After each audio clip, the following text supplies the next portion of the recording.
Hello, Pell 251 students. We are going to now talk about calculating confidence intervals using the t-distribution and the t-statistic. Where we left off doing confidence intervals with the standard normal distribution, I told you that there's two requirements in order to use the Z-lookup table. The first is that you need information about the population. Namely, you'll need information about the population mean mu and the population standard deviation sigma.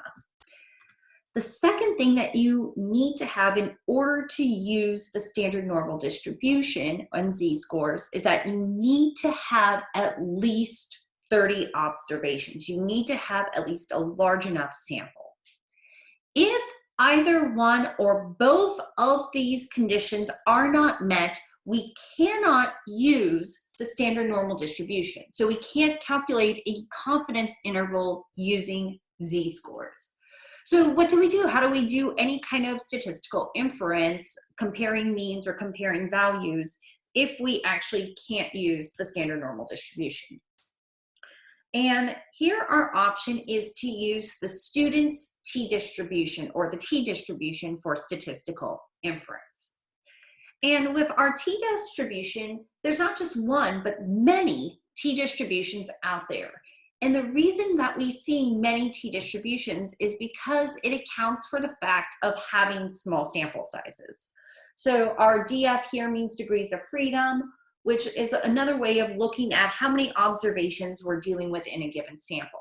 So t-distributions are really good for looking at small samples when you're only having a group of, say, 5 or 6 people, or even a group as small as 2 or 3 people. You can compare means across those groups. So with the t-distribution, it has wider, fatter tails than the standard normal. And as the degrees of freedom increase, or as the sample gets larger and larger, our t-distribution starts to resemble the standard normal. So here, if we look at this black dashed line, this is where our degrees of freedom is greater than 100. This is a large sample. And in this case, the t-distribution looks exactly like our standard normal z-distribution. So in large enough samples, T and Z are basically the same thing. But for smaller samples where you can't rely upon the standard normal distribution, we have this T distribution that has these wider, fatter tails. Okay, so unlike the standard normal, we do have these different T distributions because we could have different sample sizes, some of which are fairly small. This accounts for the assumption that the Z distribution has a large enough N. So when we don't meet that condition, this is where the T statistic can come into play. And in order to account for this potentially smaller sample, we have to calculate something known as the degrees of freedom. So in order to figure out which T distribution we need to use for a confidence interval or a statistical test, we need to look up the degrees of freedom related to our sample. So here, when we're looking at calculating a mean comparison or looking at a sample mean, the degrees of freedom we're going to use is n minus 1, where n is the number of people in a given sample. So if we have 10 people, our degrees of freedom will be 10 minus 1, or 9. Okay? And as I said before, when we have really large n's, so when we have over 100 observations, the T distribution is going to start looking very close to the normal distribution. And I'll show you exactly what I mean by this when we go to our t-table lookup on Blackboard. So with this background, knowing that we have to use a t-distribution instead of the standard normal z-distribution, our confidence interval formula is basically the same as the one for the standard normal, the one that we just calculated in the last video. The only difference is instead of using a z statistic from the standard normal distribution, we're using a t statistic from the t distribution with a given alpha and a given level of degrees of freedom. All the other elements are basically the same here. We're using t instead of z, and then for standard error, we're going to be using the sample standard deviation as opposed to sigma to calculate that standard error. Okay, so there's our lay of the land. Let's do an example. Just like in the last video, I asked what is the 95% confidence interval for the POL 251 class news consumption with the t-distribution. So here we have some information about this sample. Keep in mind, I'm now using the word sample instead of the word population. Here, I'm giving you information simply about a given sample of students. This isn't representative of the full population of 251 students. Okay, so with this, we have a sample mean, or our X bar. This is 5 days, exactly the same as before. Now we have a sample standard deviation. This is notated as lowercase s. So here we are not using sigma. We are using lowercase s because we're not dealing with the population. We're only dealing with a sample. But this number is also the same. It is 1.75 days. And then our sample size, and here I'm again reiterating the word sample because this is not our full population. This is just our sample. And here we again have 30 students. So we can calculate our confidence interval using the following formula. We have our mean of X bar for our sample, and added or subtracted to that mean, we have the t statistic for a certain level of alpha and degrees of freedom multiplied by our standard error. Again, this looks all very straightforward. This is almost exactly the same as what we did for the standard normal distribution. We're just gonna look up a t statistic instead of a z-score. So let's do this step by step. So here's our equation for calculating the confidence interval. I'm going to work from right to left here. So I'm going to start with the standard error, then do the t-statistic, then do the mean and the overall calculation. So here our standard error, again, because we do not have population information, our standard error here is s over square root of n, where s is the sample's standard error. Here, as I mentioned on the last slide, our S value is 1.75 and our N is 30. So we have 1.75 over square root of 30. This gives us the exact same standard error as in our last example, which is 0.32.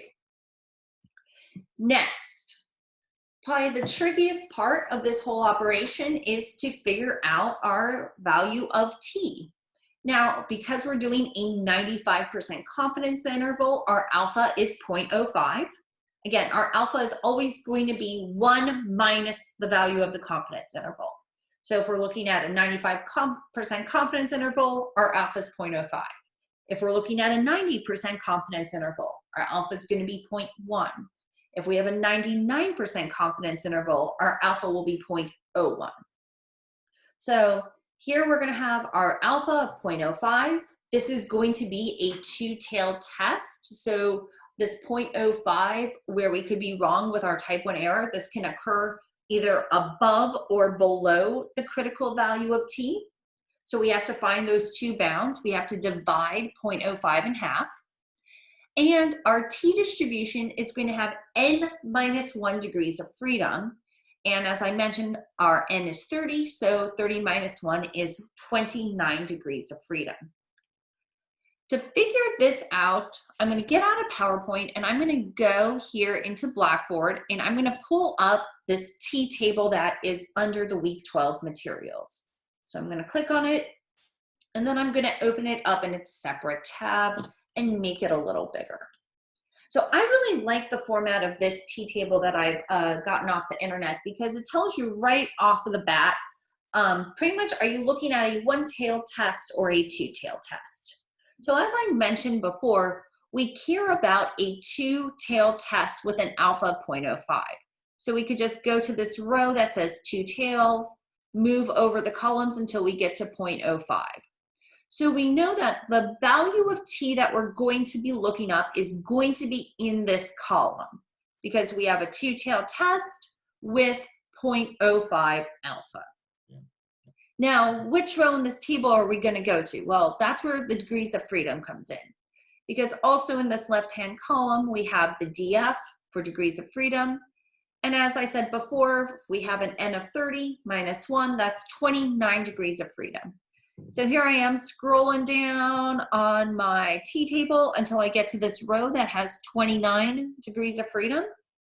Then I go across until I find my column that had 0.05 on the two-tailed test. So that value of degrees of freedom 29 with 0.05 on a two-tailed test is a t statistic of 2.045. Okay, let me go back to my PowerPoint here. And that is exactly what I looked up and plugged in. Our value of t, our critical value of t that aligns with a 95% confidence interval is 2.045. Now I want to make a note that this value is larger than the z statistic that we looked up in the last example. That critical or that value of z for the 95% confidence interval was 1.96. So ultimately, we're going to be seeing a confidence interval using the t distribution that's going to be bigger and wider than one that uses the z distribution. And this is because the t distribution kind of accounts for more error. It kind of widens the range where things could be right, things could be wrong. So here we got our standard error, we got our t statistic. We're gonna plug all of these into our 95% confidence interval equation, x bar plus or minus the t-score times standard error. And I've already told you guys before that 5 is our mean for this sample, so 5 is our x bar. So we're gonna start by calculating our upper boundary of this confidence interval. We start with our mean of 5, and to that, we're gonna add the t-score of 2.045 multiplied by our standard error of 0.32. So that product, that multiplication here is 0.65. So I add 5 plus 0.65 to get 5.65 as my upper bound, as the number of days a week on the upper bound of that 95% confidence interval. For the lower bound, I have my x bar of 5, and from that I subtract 2.045 times 0.32. Again, that leads me to 5 minus 0.65, or 4.35. So there is my confidence interval for 95% of news consumption given this sample. So how does this confidence interval using the t statistic compare to the one we just calculated using z? Well, if you compare your notes, you'll see that this is wider. Because of this 2.045 value of t as opposed to the 1.96 value of c, we actually have a wider range. So in this 95% confidence interval, we could see more values occurring. Okay? But again, if we're trying to do some statistical inference or trying to figure out, well, if we have an observed value, like say reading the news 6 days a week, is that observed value statistically different from the mean of this sample? Well, you still have the same logic here. You look at something like a value of 6 and you ask yourself, does it fall in this 95% confidence interval range? If the answer is yes, it does, then you don't reject the null. You're observing a value that comes out of this distribution. Now, if you have a value like 6 that is outside of this 95% confidence interval, you can reject the null and say, yes, there's a statistically significant difference between this sample and this value I'm observing. So a little bit of rundown just as overall interpretation when you're doing confidence intervals and figuring out whether you need to use a z-score or a t-score. So the first, again, I like to think about these as flowcharts, just like we did with variables. So first question I ask myself in the flowchart, do I know information about the population standard deviation sigma? So do I know sigma, yes or no? If I don't know sigma, That's it. We're going straight to the t-score. We're going straight to that t-distribution. If we do have information about the population standard deviation sigma, we have another question to ask. And this is whether or not we have a sample size above 30. Do we have a large enough sample? Here, if the answer is no, even if we know information about the population standard deviation, if we don't have a sample size above 30, we're going to that t-distribution. We're going to use that t-score. If we do know the population standard deviation and we have a sample size over 30, then yes, we can use the t-distribution. So a couple final thoughts on mean comparisons and confidence intervals.